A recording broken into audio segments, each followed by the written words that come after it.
friend, my name is Rahul and I am going to start a very new complete series that is synchronous machines. So start the video. जैसा कि मैंने आप लोगों को बताया कि मैं एक कंप्लीट कोर्स ला रहा हूँ सिंक्रोनस मशीन पे, जो इम्पोर्टेंट है उन लोगों के लिए जो तैयारी कर रहे हैं UPPCL JE, SSC JE, RSM SSB JE, PGCIL, NPCIL and other exam. तो चलिए शुरू करते हैं।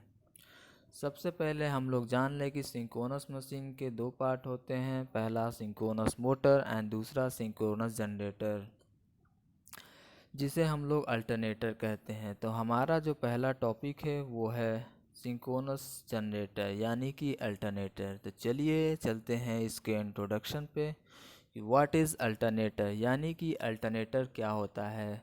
वो जनरेटर जिसके थ्रू आपके घरों में बिजली आती है वो अल्टरनेटर से जनरेट होती है। अल्टरनेटर उस पावर को जनरेट करता है जिसके थ्रू आपके घरों में पावर आता है। तो जो पॉइंट है उसे लिख लीजिए, हम एक एक पॉइंट करके बहुत ही डिटेल में पढ़ने वाले हैं। Alternator is a machine which convert mechanical energy to electrical energy but at particular voltage and fixed frequency. Alternator एक मशीन होती है जो कन्वर्ट करती है मैकेनिकल एनर्जी को इलेक्ट्रिकल एनर्जी में। हम जानते हैं कि हमारे घर में जो फ्रीक्वेंसी आती है वो 50 हर्ट्ज की होती है और वो फिक्स्ड होती है। क्यों फिक्स होती है? Because frequency is the important aspect of electrical energy. Next चलते हैं।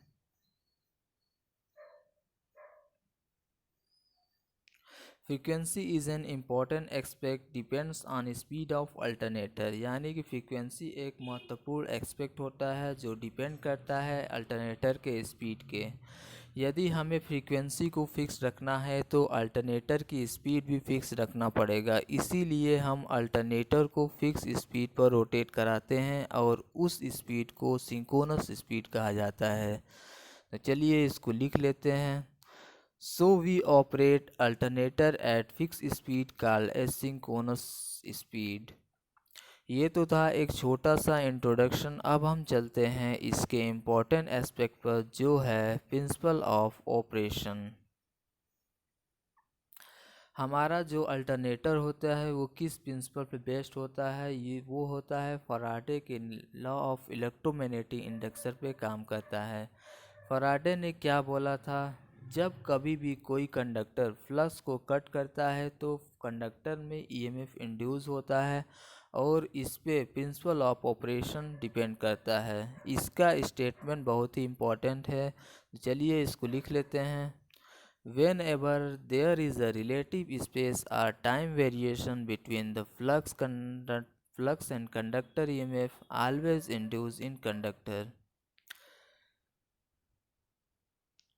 इसका स्टेटमेंट फराडे का है। अगर किसी भी कंडक्टर और फ्लक्स के बीच रिलेटिव स्पेस वेरिएशन और रिलेटिव टाइम वेरिएशन हो रहा है तो हमेशा उस कंडक्टर में ईएमएफ इंड्यूस होगा। यहाँ पे दिया हुआ है रिलेटिव स्पेस और टाइम वेरिएशन, इसका क्या मतलब होता है आइए जानते हैं। इन रिलेटिव स्पेस वेरिएशन यानी कि रिलेटिव स्पेस वेरिएशन में क्या होता है, हमारा कंडक्टर मूव करता है एंड हमारा जो फ्लक्स होता है वो कांस्टेंट होता है।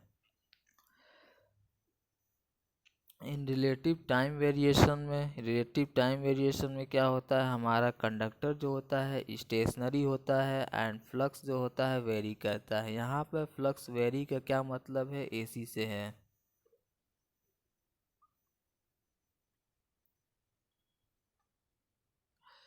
अब यदि आप मुझे बताइए कंडक्टर मूव कर रहा है और फ्लक्स कांस्टेंट है तो क्या कंडक्टर फ्लक्स को कट करेगा? बिल्कुल करेगा। और इस मेथड से जो ईएमएफ इंड्यूस होता है उसे बोलते हैं हम dynamically induce EMF. Dynamically induce EMF. Next है जब कंडक्टर स्टेशनरी है और हमारा जो फ्लक्स है वेरी कर रहा है तो क्या ईएमएफ इंड्यूस होगा? कंडक्टर में, यानी कि क्या कंडक्टर फ्लक्स को कट करेगा? यस, बिल्कुल कंडक्टर फ्लक्स को कट करेगा, और इस कंडीशन में जो ईएमएफ इंड्यूस होगा उसे स्टैटिकली इंड्यूस ईएमएफ कहते हैं। इसका एग्जाम्पल क्या होता है? इसका एग्जाम्पल होता है ट्रांसफार्मर। ट्रांसफार्मर हमारा स्टैटिकली इंड्यूस ईएमएफ पे वर्क करता है। क्यों करता है? क्योंकि ट्रांसफार्मर में कोई भी रोटेटिंग पार्ट नहीं होता है, जिसकी वजह से ट्रांसफार्मर में इंड्यूस होने वाला ईएमएफ स्टैटिकली इंड्यूस ईएमएफ होता है। तो फराडे लॉ पे बेस्ड है अल्टरनेटर का ऑपरेशन। तो फराडे ने बोला था जब भी कोई कंडक्टर फ्लक्स को कट करेगा तो उसमें ईएमएफ इंड्यूस होता है। तो इस ईएमएफ का फार्मूला क्या होता है, चलिए आगे देखते हैं। यहाँ पे देख लीजिए फार्मूला E=BLV साइन थीटा। तो यहाँ पे थीटा का क्या मतलब होता है? थीटा जो होता है एंगल होता है बिटवीन बी एंड वी, यानी कि ये बी और वी के बीच का एंगल होता है थीटा। नेक्स्ट है वी यानी वेलोसिटी ऑफ कंडक्टर, और वेलोसिटी ऑफ कंडक्टर को हम लोग मीटर पर सेकेंड में नापते हैं।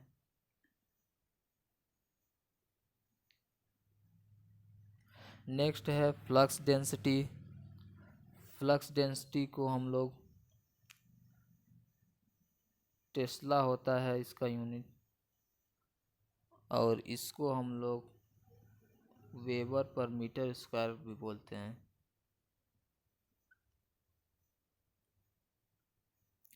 नेक्स्ट है active length of conductor. Active length of conductor को हम लोग मीटर में नापते हैं।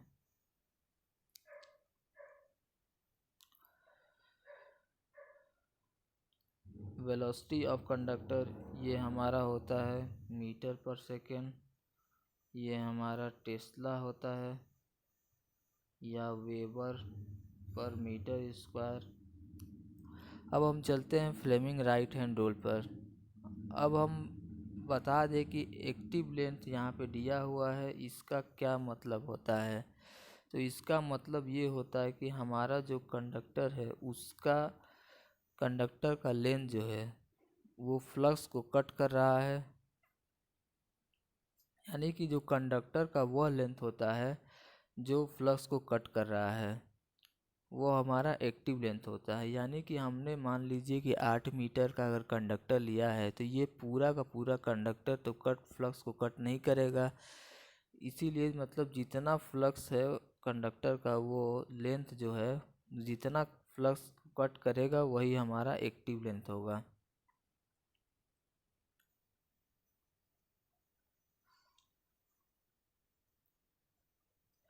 नेक्स्ट चलते हैं फ्लेमिंग राइट हैंड रूल, यानी फ्लेमिंग के दाएं हाथ का नियम क्या होता है। The direction of induced EMF or current in any conductor can be found by applying Fleming right hand rule। यानी कि जो induced EMF का डायरेक्शन होता है उसको ज्ञात करने के लिए हम लोग फ्लेमिंग का राइट हैंड रूल नियम लगाते हैं। सबसे पहले हम लोग ये जान ले कि जनरेटर जो होता है, जनरेटर में हम लोग Fleming right hand rule use करते हैं, और मोटर में Fleming left hand rule use करते हैं। जनरेटर में Fleming right hand rule and motor में फ्लेमिंग लेफ्ट हैंड रूल। इसको ज्ञात करने के लिए एक सिंपल ट्रिक में मैं आप लोगों को बताता हूँ। जैसे कि हमारा राहुल गांधी, यानी हमारे राहुल गांधी जो हो गए, उनको उनके नाम से अगर याद करना हो तो बहुत अच्छे से हम लोग याद कर सकते हैं। जैसे यहाँ पे राहुल यानी आर का मतलब हो गया यहाँ पे राइट हैंड रूल, और यहाँ पे जी का जो मतलब हो गया जी यानी जनरेटर। तो हम लोग याद कर सकते हैं राहुल गांधी, यानी आर से राइट हैंड रूल और जी से जनरेटर।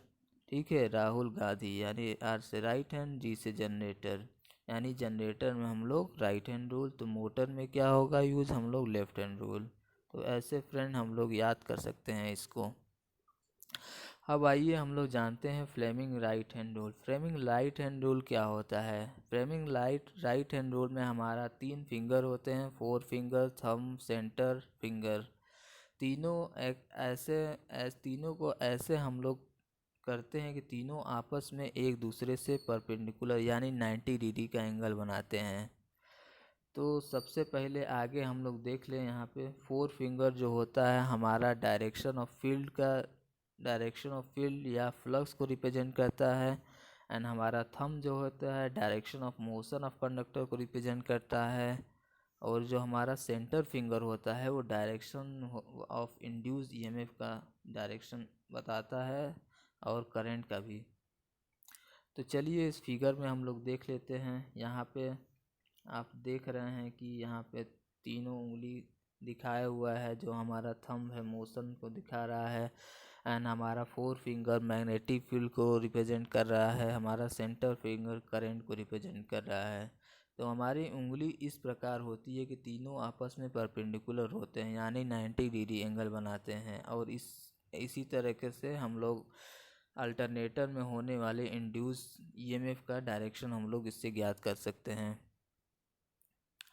यहाँ पे करंट जो होता है क्रॉस या डॉट में होता है। अब आगे हम लोग सबसे मेन इम्पोर्टेंट पार्ट पढ़ने वाले हैं जो सिंक्रोनस मशीन में है। सिंक्रोनस मशीन के 2 मेन इम्पोर्टेंट पार्ट है। पहला है जो आर्मेचर हमारा होता है वो रिमेन स्टेशनरी होता है, आर्मेचर हमारा स्टेशनरी होता है, और हमारा जो फील्ड होता है वो रोटेट करता है। तो सिंक्रोनस मशीन में जो स्टेटर होता है, स्टेटर पे क्या होता है, स्टेटर पे हमारा होता है आर्मेचर। सिंक्रोनस मशीन में स्टेटर पे आर्मेचर होता है एंड रोटर पे हमारा फील्ड होता है।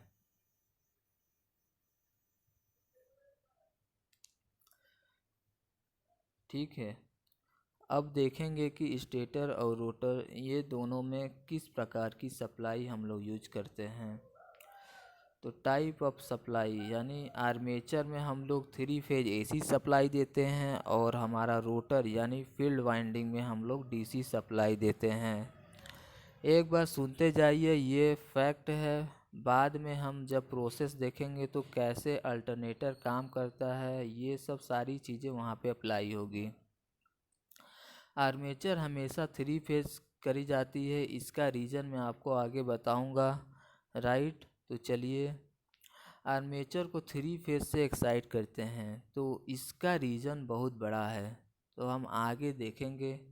तो अभी हम सिंक्रोनस मशीन पढ़ रहे हैं, तो हमें ये तो पता होना चाहिए कि सिंक्रोनस स्पीड क्या होती है। What is synchronous speed. आप लोग पहले यहाँ पे देख लीजिए, यहाँ पे हम लोग दिखाया हुआ है कि यहाँ पे जो स्टेटर है, यहाँ स्टेटर दिख रहा है, उस पे एसी सप्लाई दी जा रही है, एंड यानी रोटर है, रोटर पे डीसी सप्लाई दी जा रही है। फिगर में स्पष्ट आपको दिखाई दे रहा होगा। ठीक है, तो आगे चलते हैं।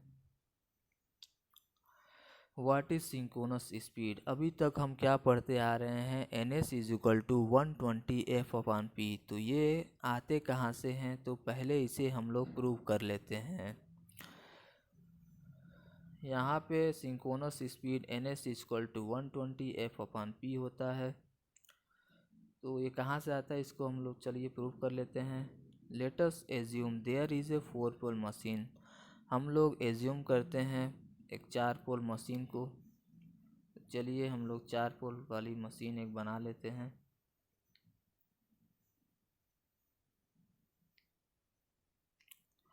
चार पोल की मशीन बना लेते हैं हम लोग यहाँ पे।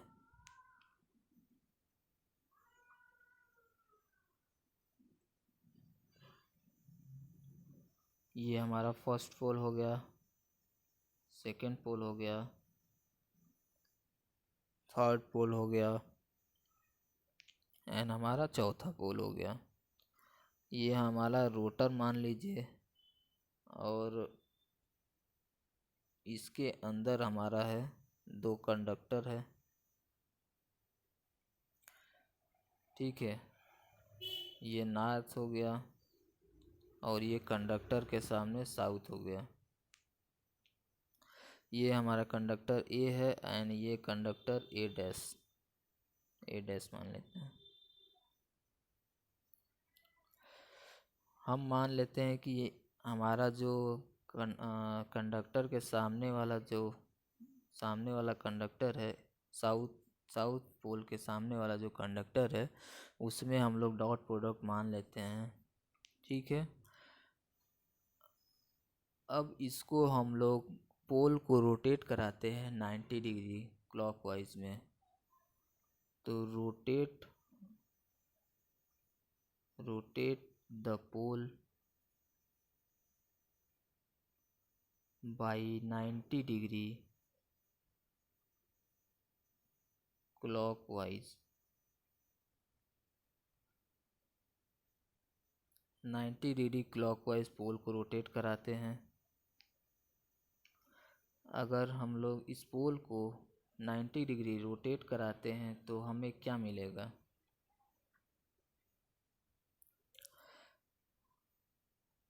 इस फिगर को हम लोग ए मान लेते हैं, फिगर ए, ठीक है। अब यहाँ पे 90 डिग्री रोटेट कराते हैं पोल को।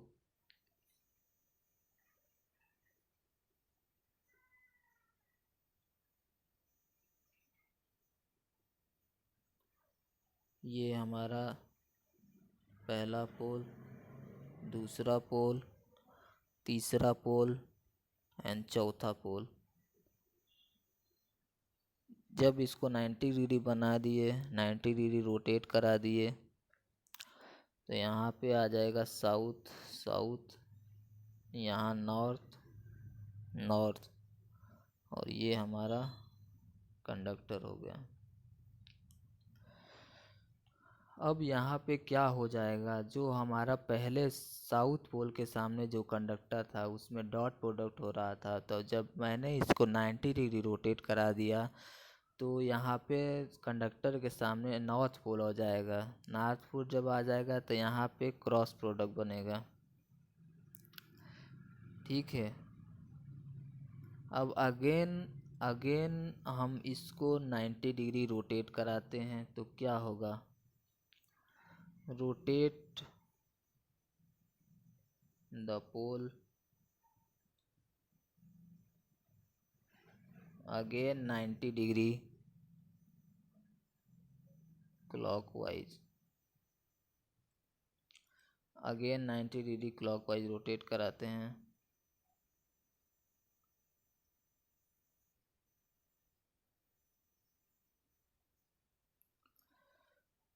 इसको मान लेते हैं फिगर बी।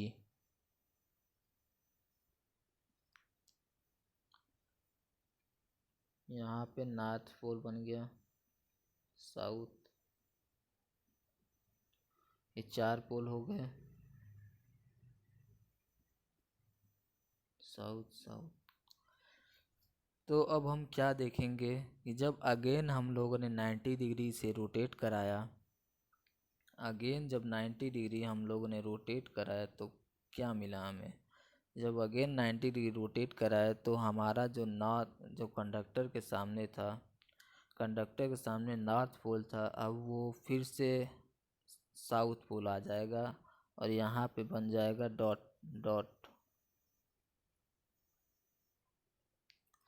डॉट बन जाएगा। यानी जो हमारा फिगर ए था वही हम लोगों ने यहाँ पे फिगर इसको सी मान लेते हैं। फिगर ए और फिगर सी दोनों मतलब फिर से अपने पोजीशन पे आ गया, फिर से वही पोजीशन पे आ गया 90 डिग्री पे। यानी कि एक बार 90, 2 बार 90, यानी कि हम लोगों ने इसको पूरा हम पोल को हम लोगों ने 180 डिग्री तक घुमा दिया। पूरा पोल को 180 डिग्री घुमा दिया है। ये हम लोगों ने मैकेनिकली रूप से घुमाया है। यदि हम इसी को अगर इलेक्ट्रिकली रूप से घुमाएंगे तो ये पूरा साइकिल हम लोग कंप्लीट होने में 360 डिग्री लगेगा। So totally we rotated pole by 180 degree. यदि हम इसी को अगर तो हम इस ईएमएफ को अगर साइनसोइडल बना के देखें, साइनसोइडल, तो ये हमारा साइनसोइडल है। यहाँ हमको साइनसोइडल बनाएंगे तो 3 पॉइंट मिलेगा। ये ए मिलेगा, यहाँ पे बी मिलेगा और सी मिलेगा। यहाँ पे हम लोग देखेंगे इस ईएमएफ में कौन सा 2 पॉइंट ऐसा होगा जो सेम होगा, यानी कि ए और सी हमारा पॉइंट जो होगा वो सेम होगा। ये पूरी साइकिल कंप्लीट होने में ये पूरी साइकिल 360 डिग्री घूम जाती है। इसका पूरा एंगल 360 डिग्री बनता है, यानी कि यहाँ से फिर एक साइकिल बनेगी और पूरी साइकिल कंप्लीट होगी। यानी ए से लेके सी से और सी से फिर नई शुरू हो जा रही है साइकिल, यानी ए और सी सेम पॉइंट होंगे यहाँ पे।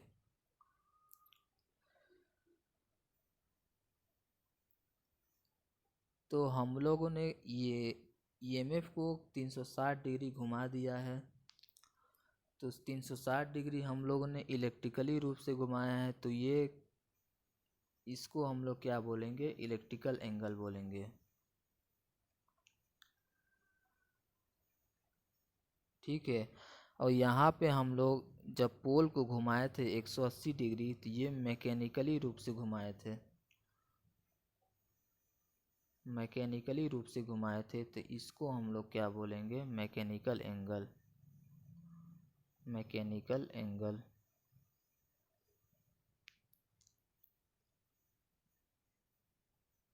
तो हम यहाँ पे क्या ऐसा बोल सकते हैं, I mechanical equal to 2 degree electrical. इसको हम ऐसे भी बोल सकते हैं, theta electrical equal to 2 theta mechanical, यानी कि theta electrical equal to P/2 theta mechanical. यानी हम लोगों ने लिया था 4 पोल की मशीन, तो यानी यहाँ पोल बराबर 4 रख देंगे तो ये कट के आ जाएगा 2 थीटा मैकेनिकल। ठीक है फ्रेंड, तो आगे चलते हैं। और हम लोग इसको ऐसे भी लिख सकते हैं, ओमेगा इलेक्ट्रिकल बराबर P/2 ओमेगा मैकेनिकल। यहाँ पे ओमेगा ई का मतलब है एंगुलर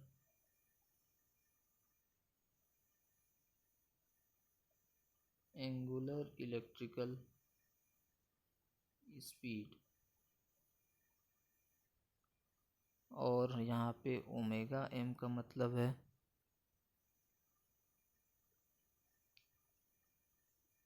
एंगुलर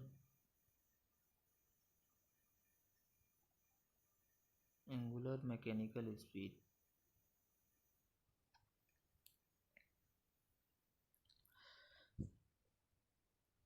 वो हमें एंगुलर इलेक्ट्रिकल स्पीड को हमेशा हम लोग फ्रीक्वेंसी के टर्म में लिखते हैं, और एंगुलर मैकेनिकल स्पीड को आरपीएम में लिखते हैं हम लोग। अब आगे चलते हैं। आगे यहाँ पर हम लोग देखते हैं, हमने लिखा था omega electrical is equal to P/2 omega mechanical. Omega electrical को ओमेगा इक्वल टू होता है 2πf equal to P/2 omega M को लिख सकते हैं 2π सिंक्रोनस स्पीड के टर्म में अपॉन 60। ठीक है, तो यहाँ से 2 पाई कैंसिल हो जाएगा, तो यहाँ हमको मिल जाएगा F is equal to P/2 into NS/60।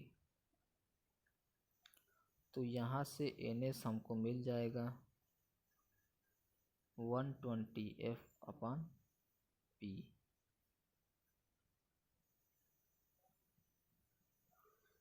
ये हमने प्रूव कर दिया। मैं चाहता हूँ कि आप लोग मशीन के एक्सपर्ट बन जाए, तो आगे बढ़ने से पहले छोटा सा एक नोट लिख लीजिए।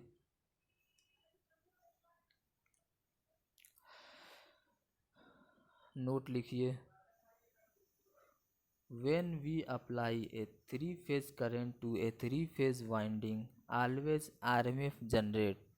इसका ये मतलब है कि जब कभी हम 3-फेज वाइंडिंग में 3-फेज करंट सप्लाई करते हैं तो हमें RMF मिलता है। यानी कि यहाँ पे RMF का फुल फॉर्म क्या हो जाएगा, रोटेटिंग मैग्नेटिक फील्ड। 3-फेज वाइंडिंग का मतलब क्या होता है ये आपको मैं बता दे रहा हूँ। 3-फेज यानी ये हमारा एक फेज हो गया, ये दूसरा फेज हो गया, ये तीसरा फेज हो गया। ये हमारी 3-फेज वाइंडिंग है। ठीक है, हमने क्या पढ़ा है, यदि 3-फेज वाइंडिंग है तो इसमें करंट फ्लो कराते हैं तो हमें क्या मिलता है। हम एक 3-फेज वाइंडिंग का एक फेज लेते हैं और उसमें आई करंट फ्लो कराते हैं तो हमें क्या मिलेगा, हमें यहाँ पे मिलेगा फ्लक्स, राइट। यहाँ पर हमारे पास 3 कॉइल है और 3-फेज कॉइल और इसमें 3-फेज करंट फ्लो हो रहा है तो हमें क्या मिलता है, रोटेटिंग मैग्नेटिक फील्ड।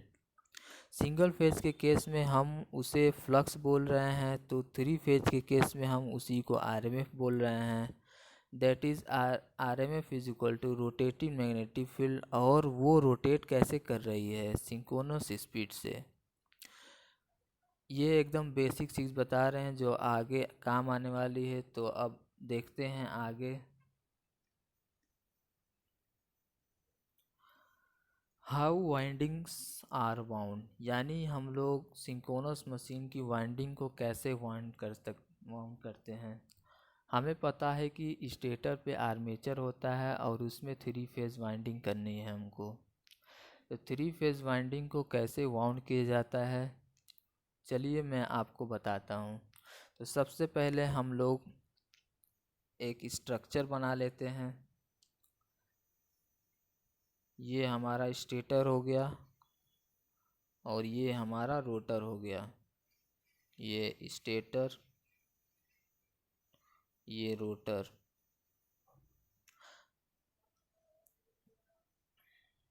एक छोटा सा कॉन्सेप्ट और देख लीजिए तो फिर हम इस पे आते हैं। कंडक्टर, कॉइल और वाइंडिंग, इन सब में डिफरेंस क्या होता है, चलिए ये पहले जान लेते हैं, उसके बाद फिर इस पे आते हैं। यहाँ पे ये हमारा कंडक्टर हो गया, एक कंडक्टर। ठीक है, ये कंडक्टर हो गया। जब एक और कंडक्टर ले लिए और इसको मिला दिए यहाँ पे, तो ये क्या बन गया, 1 टर्न। यानी कि जब 2 कंडक्टर को मिलाते हैं तो हमारा एक टर्न बनता है। तो इसको लिख लेते हैं हम लोग, 1 टर्न, 1 टर्न requires 2 कंडक्टर।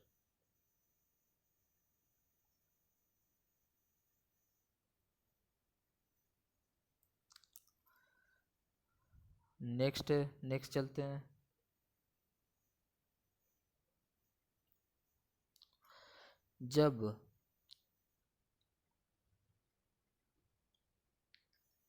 जब हमने कई सारे टर्न बना दिए, कई सारे टर्न को मिला दिए, तो ये हमारा क्या बन गया, कॉइल बन गया।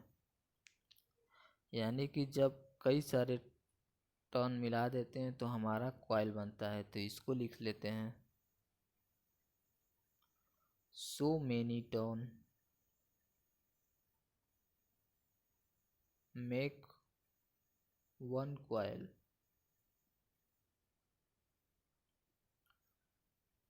आगे देखते हैं, ये हमारा कॉइल था, इस कॉइल में एक और कॉइल, एक और कॉइल, एक और कॉइल, यानी कई सारे कॉइल मिला दिए तो ये हमारा क्या बन गया, winding.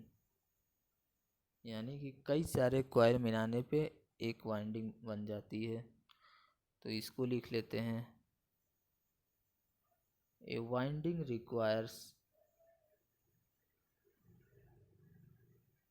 Number of turn.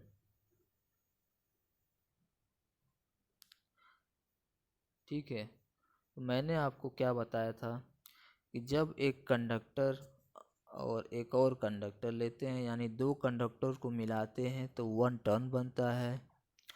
1 turn बनता है। जब 2-3 टर्न मिला देते हैं तो वो हमारा कॉइल बन जाता है। जब कई सारे कॉइल बना देते हैं तो ये हमारा वाइंडिंग बन जाता है। ठीक है दोस्तों, तो अब तो आपको समझ में आ गया होगा कि कंडक्टर, कॉइल और वाइंडिंग में क्या डिफरेंस होता है।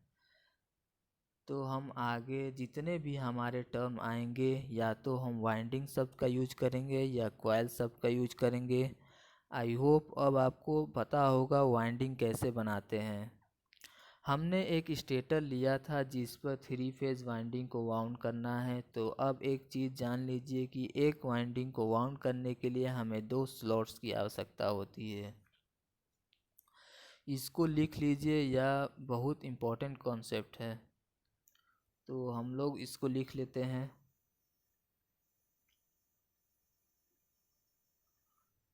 To wound one winding we require 2 slots।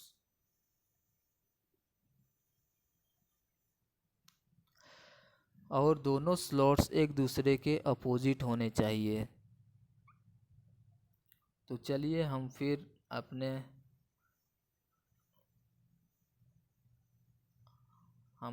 Position पे आते हैं, फिर वहाँ पे जहाँ पे हम लोगों ने डायग्राम बनाया था पिछला वाला, उसको बना के हम लोग देख लेते हैं कि कैसे हम लोग तीनों फेजों को वाउंड करते हैं।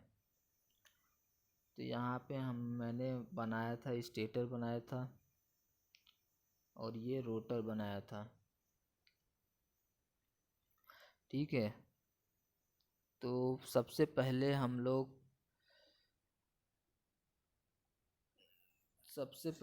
लोग फेज ए वाइंडिंग बनाते हैं। तो 2 पोल बना लेते हैं, दोनों एक दूसरे से अपोजिट होंगे और इसको हम लोगों ने वाउंड कर दिया। ये हमारा बन गया फेज ए वाइंडिंग।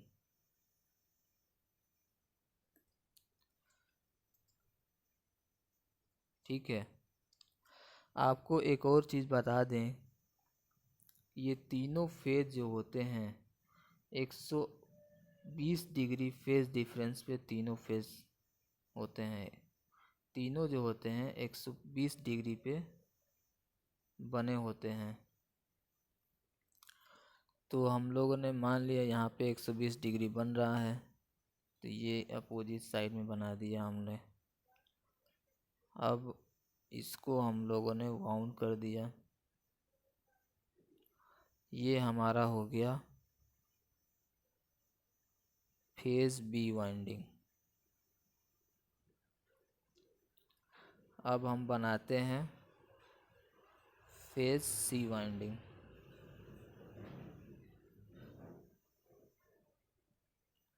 इसको भी हमने वाउंड कर दिया। ये बन गया हमारा फेज सी वाइंडिंग। ठीक है फ्रेंड, तो अब आपको पता चल गया होगा कि कैसे हम लोग सिंक्रोनस मशीन में वाइंडिंग करते हैं फेज को।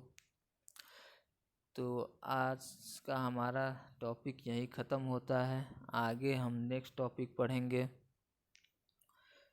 नेक्स्ट टॉपिक हमारा होगा रिवॉल्विंग फ्लूइड थ्योरी। इसको हम लोग ने एमएमएफ एनालिसिस भी कहते हैं।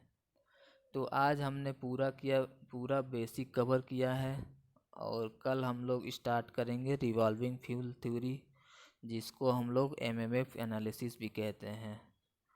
तो कैसा लगा आपको पढ़कर हमें बताइएगा। Thanks for watching.